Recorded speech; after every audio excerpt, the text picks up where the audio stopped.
How to contribute to a famous Apple marketing idea? Before you start the marketing process, you have to have an idea and you have to have a sponsor. The sponsor makes sure that the idea gets into the right hands. So I'm going to say how the Apple form of branding came about. In this case, they were two bits of uncommon knowledge. The first one was to be able to find things that were not easily searchable on the internet. The second was knowing how Apple was struggling at the time and having access to the Senior Vice President of Marketing. So to play a key role in the idea process, you don't have to be the inventor, you could be the sponsor. Don't underplay the importance of being a sponsor, because many good ideas go nowhere. They need to have a believable person put it into the right hands. If somebody entrusts you with their idea, make sure that you give them proper credit. Even if they publish it publicly, it's good form to let people know the source. In this case, I gave Apple the URL. So in this story, I was able to find a survey project online. It wasn't easy to find.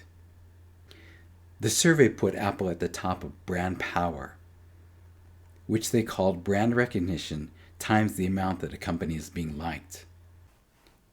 So it was not my idea, but I was the sponsor. I was the credible person that put it into the right hands. A couple of months later, it was on the front cover of Forbes magazine for the idea that saved Apple.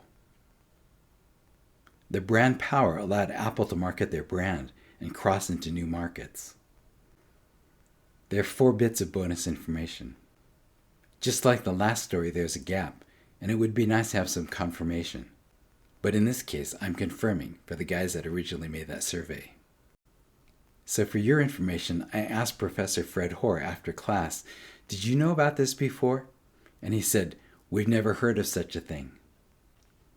So now I hope you enjoy knowing. So a second piece of bonus information, my brother-in-law was one of the early people working for Apple. We used to sit around at parties brainstorming how to save Apple. Eerie, huh? A third piece of bonus information, Professor Fred Hoare was a mentoring angel to me, but not through teaching, but because he was affirming the idea. He showed me that the ideas that I brought him were good enough to put his reputation on 2 times. A fourth piece of bonus information, it can take some time before you know that it's an idea that can be lumped with the greatest of all time. So you may not know for 10 years or more. In this case, it was almost 20 years when I heard a branding vice president list it as a revolutionary idea.